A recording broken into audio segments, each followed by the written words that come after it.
setelah saya membaca rancangan Undang-Undang KUH Pidana yang mungkin akan segera disahkan, ada beberapa poin yang menurut saya menarik ya.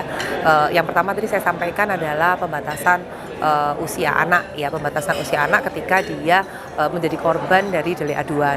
Nah, di dalam RKUH Pidana itu tercantum ketika dia di bawah usia 16 tahun, kalau dia menjadi korban maka pengaduannya bisa diwakilkan oleh orang tuanya. Nah, ini menurut saya merupakan suatu kemunduran karena di dalam Undang-Undang Perlindungan Anak maupun Undang-Undang Sistem Peradilan Pidana Anak kita sudah memiliki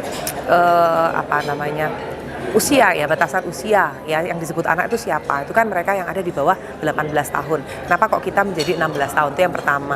Kemudian yang kedua, ketika anak berusia 12 tahun melakukan suatu tindak pidana, mereka itu dimasukkan ke dalam alasan pemaaf.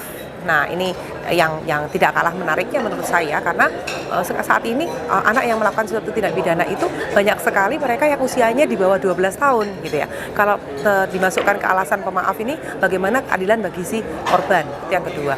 Hal-hal yang lain, yang ketiga yang saya kritisi itu adalah terkait dengan sanksi ya. Sanksi memang tidak ada perubahan dari Undang-Undang Sistem Peradilan Pidana Anak ke rancangan Undang-Undang KUH Pidana gitu, tidak ada perubahan mengenai sanksi, baik itu merupakan pidana pokok, pidana tambahan maupun tindakan gitu ya. Tapi saya mencoba untuk mengkritisi satu saja terkait dengan pidana pokok berupa pidana peringatan.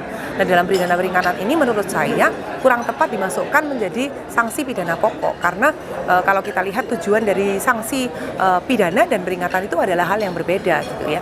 Nah, lebih tepat menurut saya itu masuk ke dalam tindakan gitu. Harapan saya sebelum disahkan begitu perlu ada sinkronisasi dan harmonisasi kembali terhadap beberapa pasal yang terutama kebetulan bidang saya adalah anak, terutama terkait dengan masalah-masalah anak tadi, Pak.